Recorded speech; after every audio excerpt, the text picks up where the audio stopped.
Hello, welcome back to my channel.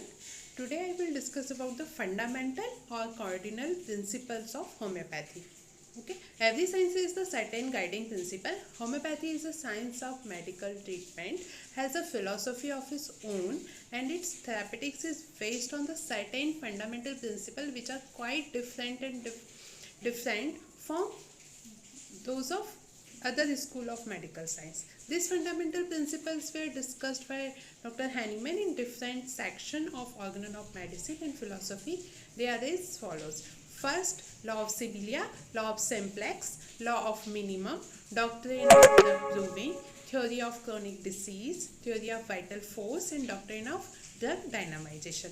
Okay, one by one हम इसको describe करेंगे कि लॉ ऑफ सिमिलिया क्या होता है, लॉ ऑफ सिम्प्लेक्स क्या है, law of minimum, doctrine of drug proving, theory of chronic disease, theory of vital force and next doctrine of drug dynamisation.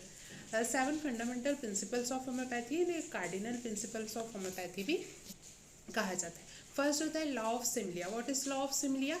Homeopathy is the system of medicine founded on the definite law similia similibus curanter. Similia similibus curanter, which means like cures like. The word homeopathy is a Greek derivation where homos means similar and the pathos means suffering. So homeopathy may be defined as the therapeutics method of symptoms similarity. The law of similia curanter is of ancient origin, but Dr. Hahnemann first applied as a method of treating disease. Okay, homeopathy, homos means similar and the pathos means suffering.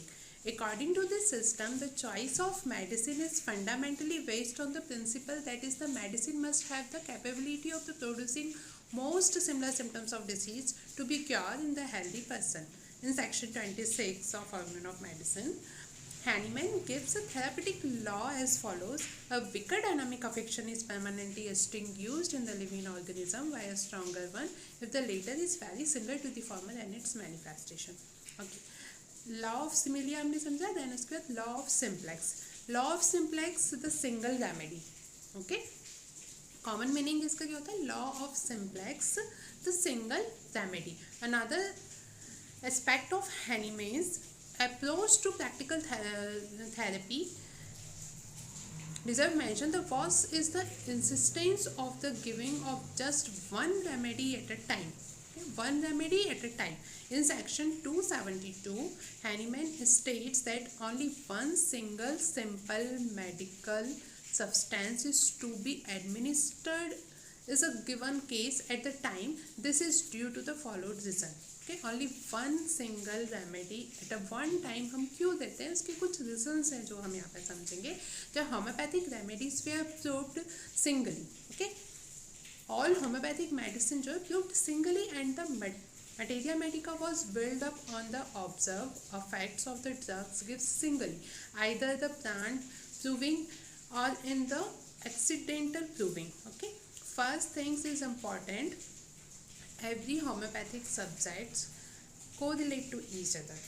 Okay, materia medica also correlate to organon of medicine. तो हमें comparative study करना है ना. Comparative study बहुत ज़्यादा important है. जब हम कोरिलेट करके सारे सब्जेक्ट्स को पढ़ेंगे स्टूडेंट्स तो बहुत ईजिली हम उस चीज़ को समझ पाएंगे. ठीक है, closely related to each other.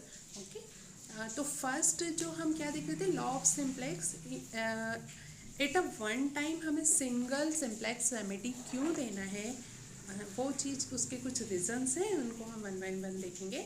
The homeopathic remedy we are proved singly. Okay, जो होम्योपैथिक रेमेडी है वो सिंगली प्रूव्ड होती है. And the materia medica was built up on the observe effects of the drugs give singly. है ना, effects of drugs जो होता है वो भी उसका सिंगली प्रूव्ड होता है.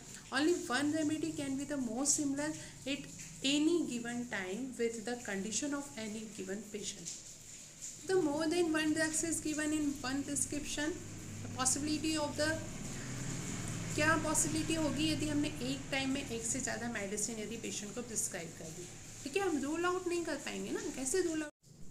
देखिए, यदि हमने more than one remedy eight a one time में दे दी तो हम कैसे रूल आउट करेंगे ना, कि कैसे उसका एक्शन, उसका सिनर्जेटिक एक्शन है वो हम रूल आउट नहीं कर पाएंगे। ओके, सेपरेट ड्रग्स हमने मोर देन वन ड्रग्स एक साथ दे दी तो उसका सेपरेटली हमें पता नहीं चलेगा ना कि कौन सी ड्रग्स का क्या एक्शन हुआ है। इसे वन टाइम में ओनली वन सिंगल रेमेडी ही देना है। Besides everything, vital force that life principles governing the complex human life.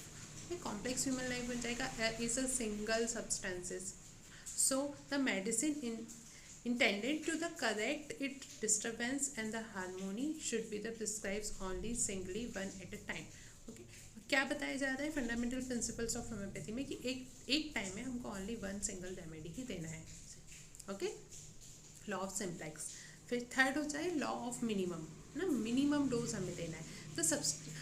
The suitableness of the medicine for any given case does not depends on the accurate homoeopathic selection along but likewise on the purpose size or rather smallness of dose, है ना। हमें small dose की importance यहाँ पर बताई गई है। Small dose हमें देना है मेडिसिन का। द क्वांटिटी इज मिनिमम, जो क्वांटिटी होती है वो मिनिमम है ना, of affordable in the necessary changes in it, क्योंकि मिनिमम क्वांटिटी ही इतना ज़्यादा अच्छा मैजिकल इफेक्ट करती है बॉडी में। ओके, और इसके बहुत सारे प्रॉफिट भी होते हैं। तो क्वांटिटी मिनिमम होती है। ओके, इट अप्रोप्रिएट एक तो हमने मेडिसिन सिम्टम सिमिलरिटी के बेस पे सेलेक्ट की एकदम मिनिमम क्वांटिटी, और जो अप्रोप्रिएट मेडिसिन है for the gentle remedy effect, तो उसका जो इफेक्ट होगा ना वो जेंटली होगा। हम जेंटली जो रेमेडी है उसका इफेक्ट हमें जेंटली दिखाई देगा, कोई भी साइड इफेक्ट्स नहीं होगा, कोई भी प्रॉब्लम्स नहीं होगी उसमें। This concept of the minimum dose leads to the discovery of the practical processes called the potentization, है ना। ये जो मेडिसिन होती है, ये डोजेस वगैरह होते हैं, हम पूरा पोटेंटाइजेशन पढ़ते हैं जब होम्योपैथिक फार्मेसी पढ़ते हैं ना, तो उसमें इसका मैजिकल इफेक्ट्स दिया जाता है। हम ससेप्टिबिलिटी वगैरह पढ़ते हैं और भी सारी चीज़ें पढ़ते हैं जिसमें हम प्रॉपरली बता देंगे कि जो मिनिमम डोज का क्या मैजिकल इफेक्ट है, वो मिनिमल डोज कैसे प्रिपेयर किया जाता है, कैसे उसको पोटेंटाइज किया जाता है, इसकी जो इम्पोर्टेंस है वो इन डिटेल हम फार्मेसी का जब लेक्चर लेंगे तो उसमें हम डिटेल्स इसको समझेंगे। ठीक है, तो जो मिनिमल डोज होते हैं वो क्या क्या चीज़ें अवॉइड कर सकते हैं, क्या क्या इनके प्रॉफिट हैं, क्या क्या हमको बेनिफिट्स इसमें दिखाई देते हैं, है ना। तो टू अवॉइड अनवांटेड एग्रीवेशन, यदि अनवांटेड एग्रीवेशन है तो वो उसको अवॉइड करता है minimum dose. The specific dynamic action which produces the uncommon characteristic distinguishing symptoms of the drugs is the reduced by the minimum quantity of a drug, है ना। Minimum quantity of drug देंगे तो जो symptoms है वो उसका क्या uncommon characteristic डिस्टिंग्यूस्ड symptoms जो होते हैं वो ड्रग के वो प्रोड्यूस हो रहे हैं। ठीक है, उसको हम ठीक कर रहे हैं। हम कैसे सिमिलरिटी के बेस पे, सिम्टम सिमिलरिटी के बेस पे किस टाइप के सिम्टम्स उसमें थे, कैसे हमने मैच किया, मटेरिया मेडिका से कोरिलेट करके पढ़ना है। मैंने बहुत अच्छे से आपको ये चीज़ बताई है। ओके, तो हमें बहुत सारी चीज़ें इसमें समझ में आ जाती हैं क्लियरली, है ना, कि कोई भी अनवांटेड इसका एग्रीवेशन नहीं है, कोई भी प्रॉब्लम नहीं है। हमने एकदम उसका मैजिकल इफेक्ट होगा, जेंटल इफेक्ट होगा उस मेडिसिन का। Okay, to take full advantage of final and the finest curative property of the remedies, ना फाइनेस्ट क्यूरेटिव प्रॉपर्टी होगी उस रेमेडी की। This should be the administered in the minimum dose, है ना। Minimum dose के through हम बहुत ज़्यादा उसको फाइनेस्ट क्यूरेटिव प्रॉपर्टी उस रेमेडी की होगी, वो उस बॉडी में इफेक्ट करेगी।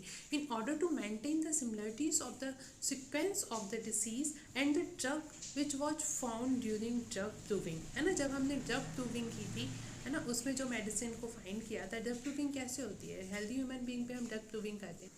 Okay, the concept of the minimum dose can be verified किया गया है ना, एक लॉ होता है उसके द्वारा इसको वेरीफाई किया गया है। स्मॉल डोजेस स्टिमुलेट्स, जो स्मॉल डोजेस जो होते हैं ना वो स्टिमुलेट करते हैं।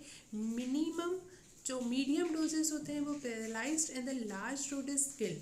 ठीक है, ये एक कॉन्सेप्ट है, ये वेरीफाई किया गया है कि जो मिनिमम जो स्मॉल डोजेस हम देते हैं वो स्टिमुलेट करते हैं बॉडी में, है ना। स्टिमुलेट करके जो भी डिसीज़ है वहाँ जाकर वो एक्ट करेगी प्रॉपर, जो सुटेबल रेमेडी होती। जो मीडियम डोज होता है ना, जो मीडियम डोज होता है वो इन क्वांटिटी ना, जो क्वांटिटी है मेडिसिन की वो स्मॉल इन क्वांटिटी में है, बट कैन उसका जो पॉजिटिव इफेक्ट होता है, वाइटल फोर्स पे जो इफेक्ट होता है वो पॉजिटिव होता है। ओके, ये बहुत इंपॉर्टेंट है कि व्हाट इज देखिए, the law of least action, this law is formulated by the ऑफोर्टियस, द फ्रेंच मैथमेटिशियन, एक फ्रेंच मैथमेटिशियन है, उन्होंने लॉ ऑफ लिस्ट एक्शन के बारे में बताया। The quantity of action necessary to effect any change in nature in the least possible. The decisive amount is always a minimum and infinitesimal. Okay,